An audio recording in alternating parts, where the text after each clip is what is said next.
नमस्कार विद्यार्थ्यांनो, आज आपण 11वी बायोलॉजी चा जो बायोलॉजिकल क्लासिफिकेशन टॉपिक आहे. बायोलॉजिकल क्लासिफिकेशन मध्ये आतापर्यंत आपण सजीवाचं वर्गीकरण, लिव्हिंग ऑर्गॅनिझमचं वर्गीकरण पाहिलेलं आहे. त्याच्यामध्ये सर्वात महत्त्वाची जी सिस्टीम आहे 5 किंगडम सिस्टीम, RH विटेकरची जी 5 किंगडम सिस्टीम आहे. तर RH विटेकरनं सजीवाचं वर्गीकरण जे केलेलं आहे ते 5 किंगडम मध्ये केलेलं आहे. त्या किंगडम आपल्या झालेले आहेत. पहिली किंगडम मोनेरा, त्याच्यानंतर प्रोटिस्टा, मग फंगाय, किंगडम प्लांटी आणि किंगडम ॲनिमलिया. ह्या 5 किंगडमचं आपण पाहिलं आहे. तर आज आपल्याला बायोलॉजिकल क्लासिफिकेशन मधला पुढचा पॉईंट म्हणजेच सगळ्यात शेवटचा पॉईंट आहे ह्या टॉपिकचा, व्हायरसेस, व्हायरॉइड्स आणि लिचेन्स. तर विटेकर्सनं जे क्लासिफिकेशन केलेलं आहे सजीवाचं, त्याच्यामध्ये व्हायरसेस, व्हायरॉइड्स आणि लिचेन्सला जागा नाही. खास करून आपण आज व्हायरसेस बद्दल बघणार आहोत. व्हायरसेस काय आहेत? तर व्हायरसेसचं सगळ्यात महत्त्वाचं काय आहे तर बेसिक डेफिनेशन पाहत असताना viruses are the boundary of living and non living. म्हणजे जे सजीव आहेत आणि नॉन लिव्हिंग म्हणजे निर्जीव आहेत, ह्या दोघांची जी बाउंड्री आहे that is nothing but the viruses. आता व्हायरसेसच्या बाबतीत जर बोलायचं केलं तर they are neither living nor non living. आता व्हायरसेसला दुसऱ्या भाषेत म्हणलं जातं ऑब्लिगेट पॅरासाइट. काय म्हणलं जातं बाळांनो? Obligate parasite. म्हणजेच हे असे पॅरासाइट आहेत. पॅरासाइट म्हणजे कोण? तर पॅरासाइट म्हणजे एखाद्या होस्टवर आधारित जो असतो त्याला आपण पॅरासाइट म्हणतो. आता बेस्ट एक्झाम्पल आपलं पॅरासाइटचं जर सांगायचं गेलं तर मस्किटो, मच्छर. तर त्याच्यासाठी होस्ट कोण? तर आपली बॉडी. आपल्या बॉडीच्या ज्या सेल आहेत त्या सेलवर तो येतो, बसतो मच्छर, मस्किटो, आणि आपलं ब्लड सक करतो आणि त्या ब्लडवर तो आधारित राहतो. म्हणजेच मस्किटोला आपलं ब्लड भेटलं की तो त्याचं अन्न त्याला भेटल्यासारखं आहे. तशा प्रकारेच व्हायरसेस हे ऑब्लिगेट पॅरासाइट का? तर हे पण पॅरासाइटच आहेत, पण ऑब्लिगेट का? तर व्हायरसेस एखाद्या सेलमध्ये म्हणजेच ज्या सेलमध्ये ते जातात त्या सेलला त्याची होस्ट सेल म्हणायचं. बघा, पॅरासाइट म्हणजे आता suppose this is a host cell, म्हणजे हा व्हायरस आहे आणि ह्या सेलमध्ये जाऊन बसला म्हणजे ही सेल कोणती आहे? आता होस्ट सेल, आणि हा त्याचा घोस्ट म्हणजेच गेस्ट. ही होस्ट सेल आणि हा गेस्ट त्याच्यामध्ये जाऊन बसला म्हणजे ऑब्लिगेट हा पॅरासाइट आहे. हा होस्ट सेलचा हा काय? सपोज दिस इज व्हायरस आणि ह्या व्हायरसची ही सेल आहे. हा व्हायरस या सेलमध्ये जाऊन बसला म्हणजेच हा व्हायरस कशावर आधारित आहे? म्हणजे जे काही फूड, जे काही रिक्वायरमेंट, याला जे काही जगण्यासाठी जे काही भेटणार आहे ते कोणत्या आहे? ह्या सेलपासून भेटणार आहे. ह्या सेलला ह्या व्हायरसची कोणती सेल म्हणायचं? होस्ट सेल म्हणायचं. लक्षात. मग ह्या होस्ट सेलवर हा व्हायरस जगेल. तर व्हायरसेसला पॅरासाइट म्हणजे ऑब्विसली पॅरासाइट म्हणजे जो दुसऱ्याच्या ह्याच्यावर जगतो, ज्याला स्वतःचं फूड वगैरे तयार करत नाही, दुसऱ्याच्या जे काही फूड आहे ते फूड जो घेतो. लक्षात आलं? अशा घटकाला आपण पॅरासाइट म्हणतो. तर व्हायरसेसला ऑब्लिगेट पॅरासाइट का म्हणतात? त्याच्या मागचं कारण असं आहे, व्हायरस जेव्हा एखाद्या सेलवर होस्ट सेलमध्ये जातो तेव्हा त्या होस्ट सेलमध्ये गेला तरच तो जगू शकतो, अदरवाईज तो जगू शकत नाही. म्हणजेच जर होस्ट सेल नसेल तर व्हायरस काहीच कामाचा नाही. बरोबर? म्हणजेच व्हायरसला जगण्यासाठी सगळ्यात महत्त्वाचं काय आहे? Host cell. म्हणजे once it comes into the cell, एकदा जर व्हायरस या सेलमध्ये आला तरच जगेल, आणि जर तो बाहेर असेल तर तो डेड असेल. म्हणून व्हायरसेसला काय म्हणलं जातं? Boundary of living and non living. म्हणजेच हा व्हायरस जर ह्या सेलमध्ये आला, होस्ट त्याच्या जी काही रिस्पेक्टिव्ह सेल असेल ह्या व्हायरसची, ह्या रिस्पेक्टिव्ह सेलमध्ये जर आला तरच तो जगेल, अदरवाईज तो जगणार नाही. कळालं बाळांनो? म्हणजेच व्हायरसेसला सगळ्यात महत्त्वाचं जगण्यासाठी काय लागणार आहे? होस्ट सेल लागणार आहे. म्हणजे त्याच्या होस्ट सेलमध्ये तो जर गेला, आता होस्ट सेल कोणती असणार? कोणती असणार? ॲनिमल सेल असू शकते, प्लांट सेल असू शकते, किंवा एखादा बॅक्टेरिया सुद्धा असू शकते. लक्षात. मग या व्हायरसला जगण्यासाठी काय लागणार आहे बाळांनो? Host cell. आणि जर होस्ट सेल नसेल मग तो बाहेरच्या मीडियममध्ये इकडे तिकडे जर असेल, आउटसाइड जर सेल असेल, तर तो काय कन्सिडर करायचा? लिव्हिंग कन्सिडर करायचा का नॉन लिव्हिंग? Non living. म्हणून viruses are boundary of living and non living. त्याच्यानंतर आता हे झालं अबाउट व्हायरस कसे आहेत. जर सेलमध्ये आले तर जिवंत, सेलमध्ये नसतील तर मृत, डेड. लक्ष म्हणजे लिव्हिंग कधी आहेत ते? when they enter into the cell, and if they not enter into the any cell then they are dead. कोणताही व्हायरस घ्या, व्हायरसचं सगळ्यात महत्त्वाचं वैशिष्ट्य काय? जर एखाद्या सेलमध्ये ते घुसले तरच त्याला जर रिक्वायर्ड, त्याला जे न्यूट्रिएंट लागते ते जर त्या सेलमध्ये भेटलं तरच ते जिवंत होतात. म्हणजे होस्ट सेल कोणती? त्यांच्यासाठी जे भेटतंय न्यूट्रिएंट ते त्या सेलमध्ये जर न्यूट्रिएंट असेल तर तीच त्यांची होस्ट सेल, अदरवाईज ते नाही. आता एक उदाहरण देतो तुम्हाला. टोबॅको मोझाईक व्हायरस, TMV आपण त्याला म्हणतो. टोबॅको मोझाईक व्हायरस हा व्हायरस आहे टोबॅको प्लांटचा. लक्षात, तुमचे जे तंबाखूचे झाडं असतात त्याचे जे पाने असतात, ह्या पानामध्ये सेल असतात, त्या सेलमध्ये टोबॅको मोझाईक व्हायरस जाऊन बसतो आणि तिथं तो जिवंत होतो. पण तो व्हायरस एखाद्या ॲनिमलवर आला किंवा एखाद्या अदर बॅक्टेरियावर आला तर तो जगणार नाही. त्याच्या सेलमध्ये गेला तरी जगणार नाही. ॲनिमल सेलमध्ये टोबॅको मोझाईक व्हायरस जगणार नाही.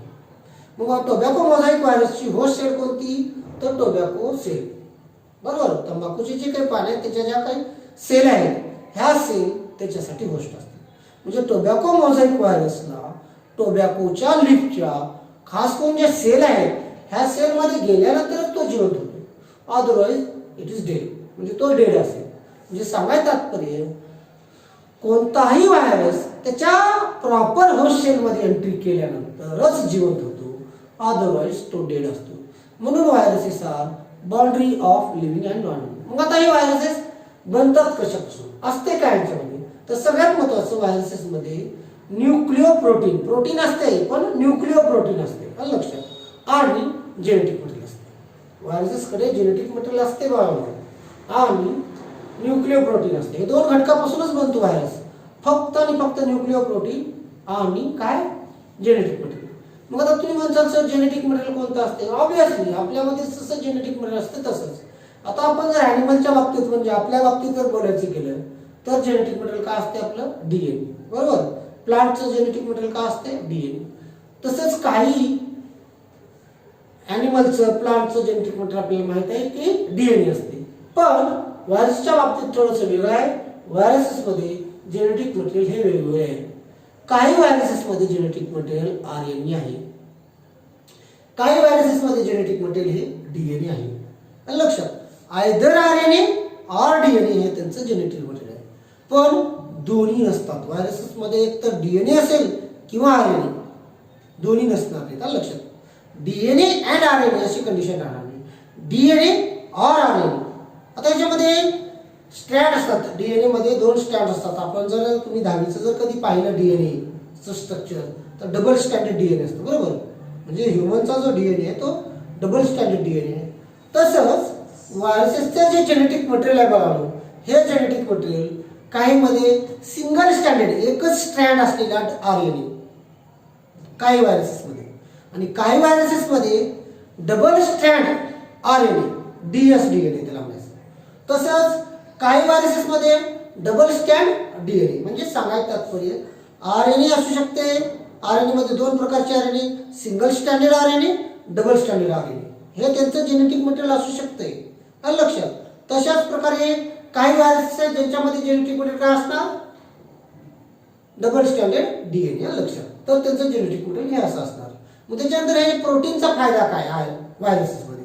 तर प्रोटीन हे त्यांचं कॅप्सिड म्हणून त्यांच्यावरती एक कोट असते. आता माझ्यावरती जसं हे स्वेटर आहे तशा प्रकारे व्हायरसेस स्वतःच्या भोवती एक कोट तयार करून घेतात. कोट म्हणजे प्रोटेक्शनसाठी, त्यांचा बचाव करण्यासाठी व्हायरसेस स्वतःच्या भोवती एक कोट तयार करतात आणि ते कोट प्रोटीन पासून बनते आणि त्या कोटला म्हणतात capsid. The coat which is made by the protein and which protect the viruses is known as capsid. आणि हे कॅप्सिड कशापासून बनते? तर कॅप्सोमर. कशापासून बनते? कॅप्सोमर पासून. लक्षात, म्हणजे याच्यामध्ये अनेक कॅप्सूल आला लक्षात असे. आता समजा हे कॅप्सूल आहे 1 2 3 4 हे असे ह्याच्यापासून बनलेले कोट आहे. इमॅजिन करा, फक्त इमॅजिन करा की this fingers are nothing but made by the protein किंवा हे कॅप्सूल आहे. तर हे कॅप्सूल कशापासून बनलेले आहे? ह्याच्यामध्ये अनेक मोनोमर आहेत, अनेक घटक आहेत, सब युनिट्स आहेत. आणि हे सब युनिट्स म्हणजे दुसरं तिसरं काय नाही कॅप्सोमर. आणि कॅप्सोमर पासून बनलेलं आहे काय कॅप्सूल. आणि ह्या कॅप्सूलच्या आतमध्ये म्हणजे प्रोटीन कोटच्या आतमध्ये व्हायरसचं जेनेटिक मटेरियल असतं. आता हे जेनेटिक मटेरियल कोणते असू शकते? आयदर सिंगल स्टँडर्ड RNA किंवा डबल स्टँडर्ड RNA किंवा डबल स्टँडर्ड DNA काही असू शकते लक्षात. तर आता आपण व्हायरसेसचा पॉईंट वाईज स्टडी करू. सगळ्यात महत्त्वाचं पहिला पॉईंट घेऊ आपण, व्हायरसेसला क्लासिफिकेशन मध्ये कसलाच जागा नाही. कारण काय? वाय की बाबा व्हायरसेसला क्लासिफिकेशन मध्ये का जागा दिली नाही RFID करणं? तर त्याच्या मागचं कारण असं आहे की व्हायरसेस हे सगळ्यात महत्त्वाचं नॉन लिव्हिंग आहेत का लिव्हिंग हे कन्सिडर करता येईल. बिकॉज दे आर बाउंड्री, म्हणजे ते जर होस्ट सेल मध्ये आले तरच लिव्हिंग आणि ते होस्ट सेल मध्ये नाही आले तर नॉन लिव्हिंग. म्हणून त्यांना क्लासिफिकेशन मध्ये जागा नाही. दुसरी महत्त्वाची गोष्ट, क्लासिफिकेशन मध्ये जागा का नाही? दुसरी महत्त्वाची गोष्ट, क्लासिफिकेशन मध्ये जागा न राहायचं की ते सेल्युलर आहेत का? तर नाही, ते नॉन सेल्युलर आहेत. कसे आहेत ते? नॉन सेल्युलर आहेत. आणि सगळ्यात महत्त्वाचं अँड इनर्ट आहेत. आता इनर्ट गॅसेस ऐकला असाल तुम्ही केमिस्ट्रीमध्ये. इनर्ट म्हणजे जे रिॲक्टिव्ह नाहीत. लक्षात, म्हणजे इनर्ट म्हणजे असा एखादा घटक जो रिॲक्टिव्ह नाही. म्हणजे व्हायरसेस हे इनर्ट आहेत कधीपर्यंत? जोपर्यंत त्यांनी एखाद्या होस्ट सेलमध्ये एंट्री करणार नाहीत तोपर्यंत. आता बेस्ट उदाहरण सध्याला कोविड-19 कोरोना व्हायरसचा काळाचोर आहे सध्याला, बरोबर. कोरोना व्हायरस तसं पाहायला गेला तर बाळांनो हा खूप जुना व्हायरस आहे कोरोना व्हायरस, बरोबर. मग हा कोरोना व्हायरस पूर्वी आपल्याला जी सर्दी व्हायची म्हणजे तुम्ही लहान असताना पहिली दुसरी तिसरी चौथीला किंवा तुम्ही 5 वर्षापूर्वीचं किंवा 2 वर्षापूर्वीची जी सर्दी होती ती पण कोरोना व्हायरसमुळेच होत होती, बरोबर.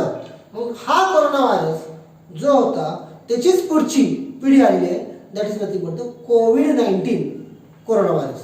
कोविड-19 मध्ये सगळ्यात महत्त्वाचं काय बघा, CO म्हणजे कोरोना, लक्षात. VI म्हणजे व्हायरस, लक्षात. D म्हणजे डिझास्टर, कोरोना व्हायरस डिझास्टर, लक्षात. म्हणजे कोविड-19 2019 मध्ये आलेला हा व्हायरस आहे म्हणून याला नाव दिलेलं आहे कोविड-19, बरोबर. म्हणून हा कोरोना व्हायरसचीच एक पुढची प्रजाती आहे. आणि त्या व्हायरसचं काय होते, हा व्हायरस आपल्या बॉडीवर इकडे तिकडे आला तर जिवंत राहत नाही. म्हणजे बाहेर एखाद्या प्लास्टिकवर आहे याच्यावर आहे तो जिवंत राहत नाही. पण तो व्हायरस एकदा का आपल्या नोजमध्ये आला, आपल्या रेस्पिरेटरी ट्रॅक्टमध्ये आला, आपल्या एखाद्या लंग्समध्ये आला, आपले जे काही लंग्स आहेत त्या लंग्समध्ये एंट्री केला की लंग्सच्या सेलमध्ये तो जिवंत होतो. आणि तिथून मग त्यानं लंग्सचं जे काम आहे, काय लंग्सचं काम माहिती आहे का तुम्हाला? लंग्सचं काम आहे ते म्हणजे प्युरिफिकेशन ऑफ गॅसेस. आपले जे काही गॅस आहे आपल्या शरीरातला ते खास करून ते गॅसचं खास करून आपलं जे ब्लड आहे ब्लडचं प्युरिफिकेशन करणे, लक्षात. ब्लडमध्ये ऑक्सिजन ॲड करणे आणि ब्लडमधला कार्बन डायऑक्साईड बाहेर सोडणे हे काम आहे आपल्या कशाचं? लंग्सचं.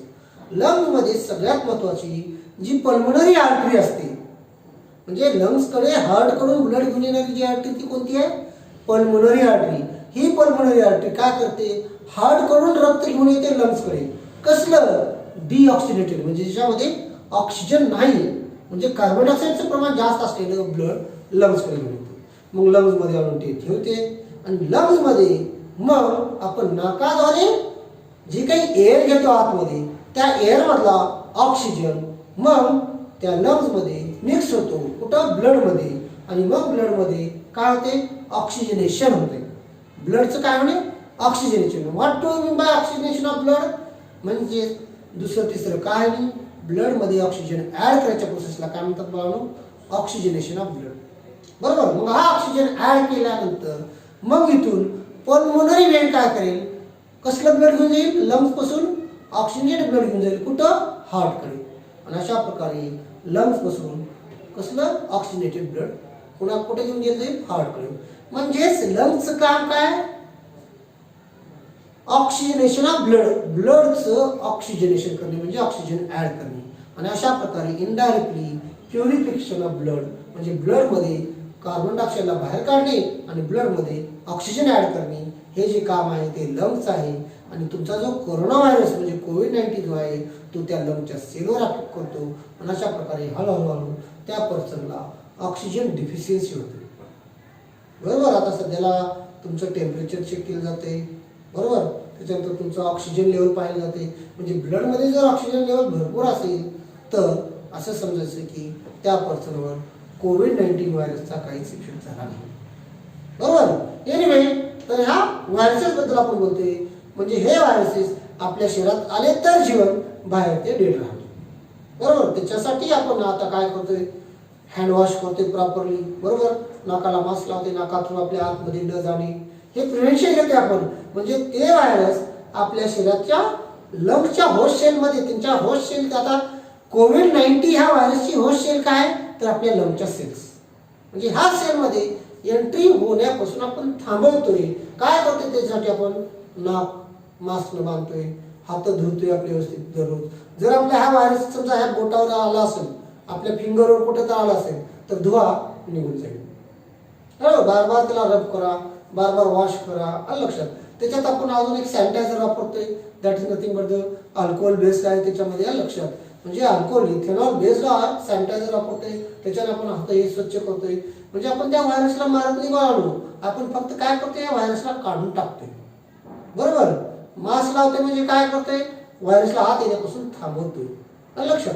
ह्या व्हायरस जर आपल्या शरीरात एंट्री केला तर जीवन, आणि जीवन जर झाला तो म्हणजे आपल्या शरीरात जर आला तर काय करतो. तर त्याचं सगळ्यात महत्त्वाचं वैशिष्ट्य काय व्हायरसचं, once virus enter into the host cell म्हणजे आता कोणत्याही सेलचं वैशिष्ट्य सांगतो आपण. कोणत्याही सेलचं वैशिष्ट्य काय, सेलमध्ये न्यूक्लियस असते, न्यूक्लियसमध्ये डीएनए असते. डीएनएचं काम काय तर रेप्लिकेशन करणे. डीएनए काय करते, स्वतःसारखा दुसरा नवीन डीएनए मॉलिक्यूल तयार करते आणि त्याच्यापासून सेल डिव्हिजन होते. एका सेलपासून 2 सेल तयार होतात म्हणजे रेप्लिकेशन होते.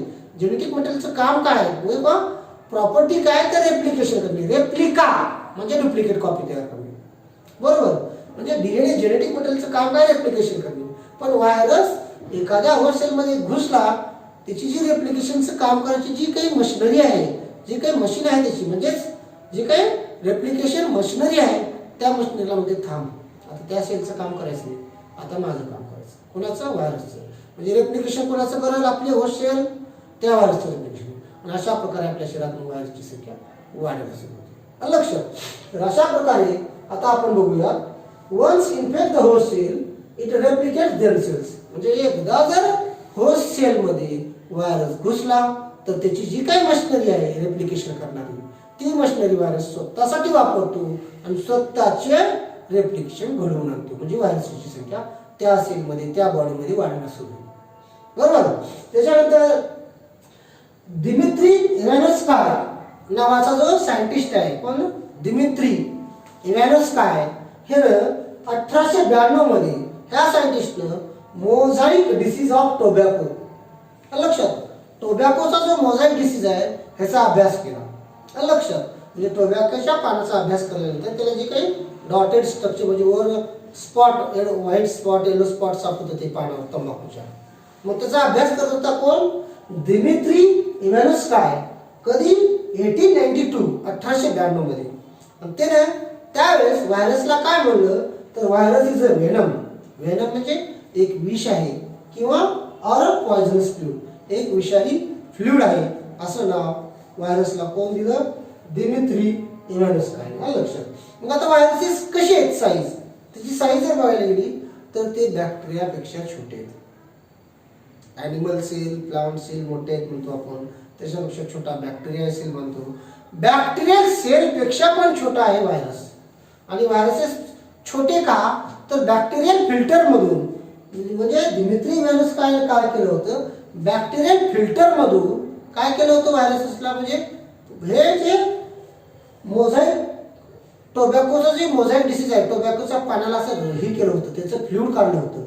आणि ते फ्लुइड बॅक्टेरिया फिल्टर पेपर असतात, म्हणजे बॅक्टेरियाला येऊ देत नाही. समजा आपण एखादा पेपर घेतला, लक्षात, आता suppose this is we have taken this paper.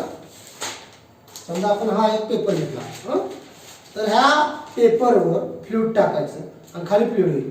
मग हा जर पेपर बॅक्टेरियाचा फिल्टर पेपर असेल तर याच्यातून बॅक्टेरिया पुढे पास होणार नाही, कारण की बॅक्टेरियाचे ते साईज त्याच्यातून बाहेर येणार नाही.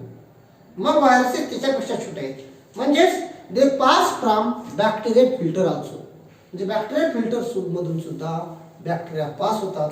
हेच they are smaller than bacteria. लक्षात. त्याच्यानंतर एम.डब्ल्यू. बेंजेरिंग नावाच्या सायंटिस्टनं 1898 मध्ये काय केलं होतं, तंबाखूची जे काही पानं आहेत तंबाखूच्या पानाचा रस केला होता. लक्षात. आणि हे रस काय केला होता त्यानं दुसऱ्या प्लांटला दिला होता तंबाखूच्या, आणि त्याला असं आढळून आलं की त्यांच्यामध्ये सुद्धा ह्या व्हायरसची लागण झाली, म्हणजे त्यांच्यामध्ये सुद्धा मोझाईक डिसीज आढळून आला. म्हणून त्यानं नाव काय दिलं त्या फ्लुइडला, कॉन्टॅजियम विवियम फ्लुइडम. काय नाव दिलं ह्या फ्लुइडला, कॉन्टॅजियम विवियम फ्लुइडम. कॉन्टॅजियम म्हणजे विषारी, विवियम म्हणजे व्हायरस पासून बनलेला, फ्लुइडम म्हणजे फ्लुइड. आलं लक्षात. म्हणजे विषारी व्हायरसचा फ्लुइड दुसऱ्या भाषेत, पण त्याला शब्द काय आहे लॅटिन भाषेत, कॉन्टॅजियम विवियम फ्लुइडम, म्हणजेच इन्फेक्शियस लिव्हिंग फ्लुइड. आलं लक्षात. म्हणजे काय नाव दिलं बेंजेरिंगनं, तर बेंजेरिंगनं 1898 मध्ये काय केलं होतं, जे इन्फेक्टेड प्लांट आहे ह्या इन्फेक्टेड प्लांटचं काय केलं, एक फ्लुइड काढलं, म्हणजे त्याला पूर्ण हे केलं, त्याला म्हणजे त्याचं फ्लुइड तयार केलं, पानाचं जसं पाणी तयार केलं, ज्यूस तयार केल्यासारखं फ्लुइड तयार केलं, आणि ते फ्लुइड त्यानं हेल्दी प्लांटला दिलं. जे हेल्दी प्लांट आहेत त्यांना दिलं, तर त्यांना सुद्धा काय झाला, मोझाईक डिसीज झाला टोबॅकोला. त्या सुद्धा ज्या टोबॅकोला व्हायरसची लागण झाली होती अशा झाली नव्हती, अशा हेल्दी टोबॅको प्लांटला त्यानं काय केलं, जे इन्फेक्टेड टोबॅको मोझाईक व्हायरसचे प्लांट आहेत त्यांचा फ्लुइड त्यानं कुणाला दिलं, हेल्दी प्लांटला दिलं. तिथं त्याला असं आढळून आलं की त्यांना सुद्धा त्या व्हायरसची लागण झाली आणि त्यांना सुद्धा मोझाईक डिसीज झाला तंबाखूच्या त्या पानाला सुद्धा, आणि त्याच्यावरून त्यानं काय नाव दिलं ह्याला, कॉन्टॅजियम विवियम फ्लुइडम, म्हणजेच इन्फेक्शियस लिव्हिंग फ्लुइड. त्याच्यानंतर आता आपण बघू व्हायरसेस बद्दल आणखी काय, तर डब्ल्यू.एम. स्टॅनली, डब्ल्यू.एम. स्टॅनलीनं 1935 मध्ये काय म्हणलं की व्हायरसेस हे क्रिस्टलाइज्ड स्ट्रक्चर आहे. त्यांचं कसलं स्ट्रक्चर आहे, क्रिस्टलाइज्ड स्ट्रक्चर आहे. लक्षात. म्हणजे they are crystallised in structure, असं कोण म्हणलं, डब्ल्यू.एम. स्टॅनलीनं. आणि त्याचे जे क्रिस्टल आहेत ते स्पेसिफिकली कशापासून बनलेले आहेत, प्रोटीन पासून बनलेले आहेत. हे असं कोण सांगितलं, डब्ल्यू.एम. Stanley in 1935. लक्षात. ऑब्विसली जेव्हा व्हायरस हे इनर्ट असतात, इनर्ट म्हणजे इनॅक्टिव्ह असतात, म्हणजे ते कोणासोबत रिॲक्ट होत नाहीत कधी, outside the specific host cell. त्यांची स्पेसिफिक होस्ट सेल जर नसेल आणि ते जर त्याच्या बाहेर असतील हॉस्टेलच्या, तर ते इनर्ट आहेत, म्हणजे नॉन लिव्हिंग आहेत. लक्षात. इनर्ट कोणाला म्हणायचं, जे नॉन लिव्हिंग आहे. लिव्हिंग तर इनर्ट राहू शकत नाही, म्हणजे रिॲक्टिव्ह राहणार.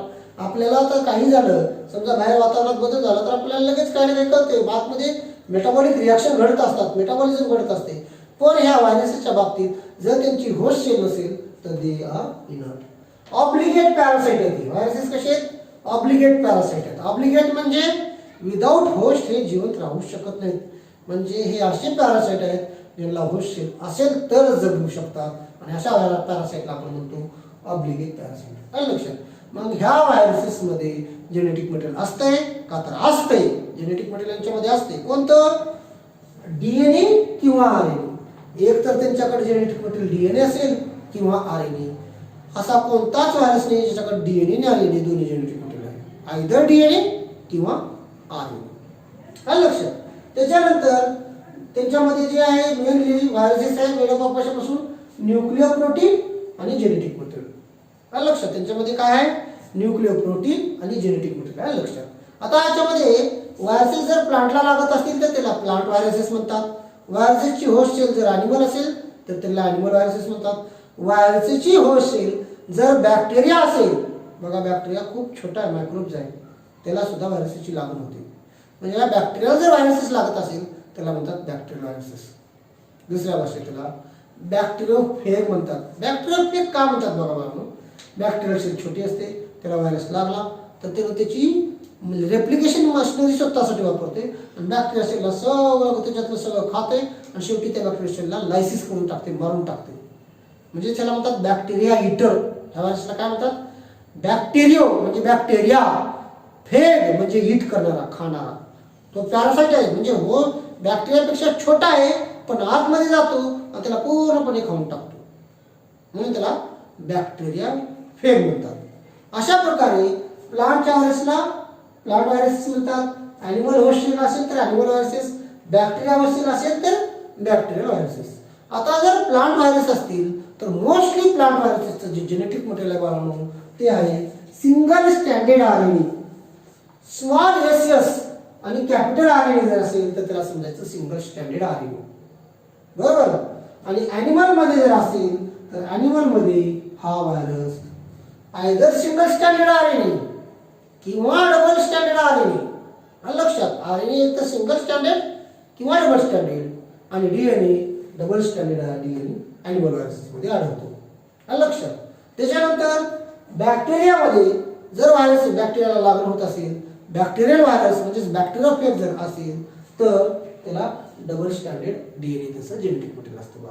बॅक्टेरियल व्हायरसेसचं काय जेनेटिक मटेरियल असते? Double standard DNA. बघा, plant viruses mostly single standard RNA, animal viruses either single standard RNA किंवा डबल स्टँडर्ड आरएनए किंवा डबल स्टँडर्ड डीएनए. पण सगळ्यात महत्त्वाचं बॅक्टेरियल व्हायरस हे मोस्टली कसे डबल स्टँडर्ड डीएनए. लक्षात, त्याचा जेनेटिक मटेरियल आहे डबल स्टँडर्ड डीएनए. लक्षात. आता याच्यामध्ये जो प्रोटीन कोट असतो म्हणजे आपण आताच म्हणलो न्यूक्लिओ प्रोटीन असते आणि जेनेटिक मटेरियल. आता जेनेटिक मटेरियल बद्दल झालं आपलं.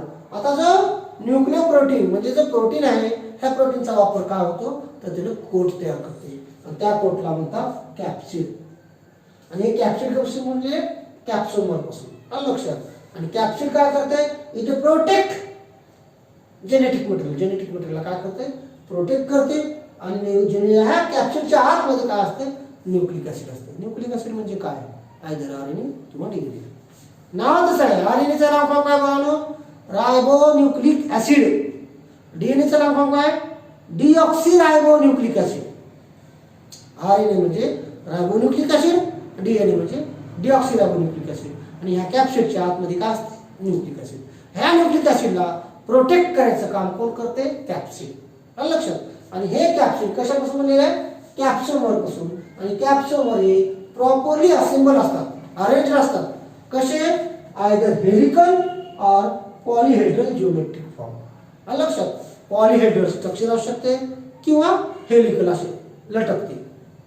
लक्षात. अशा प्रकारे हे काय कॅप्सोमर असतात. आता तुम्हाला बुक मध्ये जर तुम्ही एनसीईआरटीचं बुक जर काढलं तर त्याच्यामध्ये तुम्हाला एनसीईआरटीच्या बुकमध्ये चॅप्टर नंबर 2 त्याच्यामध्ये बायोलॉजिकल क्लासिफिकेशन मध्ये व्हायरसेस मध्ये जर गेलं तर तुम्हाला 2 डायग्राम आहेत बघा. एक आहे टोबॅको मोझाईक व्हायरसची डायग्राम, त्याच्यामध्ये कॅप्सिड आणि जेनेटिक मटेरियल शो केले, ती डायग्राम काढा. त्याच्याबरोबर तुमची बॅक्टेरियोफेजची डायग्राम, बॅक्टेरियोफेजची डायग्राम पण खूप छान आहे बघा, दाखवतो मी काढून.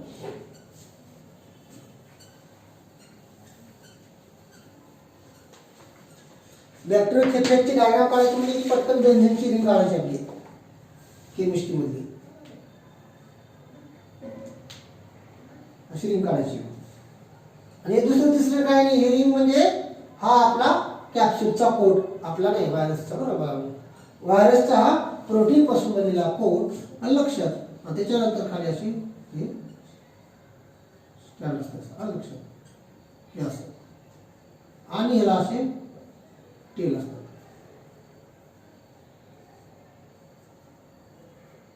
आणि आतमध्ये यांच्या काय असणार? हे genetic material. This is bacteriophage. ह्या डायग्रामला काय म्हणायचं? बॅक्टेरियोफेज. बॅक्टेरियोफेज बॅक्टेरिया ला खाणारा, फेग म्हणजे बॅक्टेरिया इटर. म्हणजे हा कोणता व्हायरस आहे? बॅक्टेरियल व्हायरस आहे. लक्षात. आतमध्ये याचं जेनेटिक मटेरियल आणि जेनेटिक मटेरियलच्या वरती प्रोटीनचा coat, that is nothing but the capsid. लक्षात. म्हणजे तुम्हाला काय करायचे? बायोलॉजिकल क्लासिफिकेशन चॅप्टर मध्ये जाऊन टोबॅको मोझाईक व्हायरस आणि बॅक्टेरियोफेज ह्या 2 डायग्राम काढायचे. लक्षात. तर हे झालं आपलं आज व्हायरसेस बद्दल. आपण पुढच्या व्हिडिओमध्ये व्हायरस म्हणजे काय आणि लिचेन्स म्हणजे काय पाहूया. थँक्यू.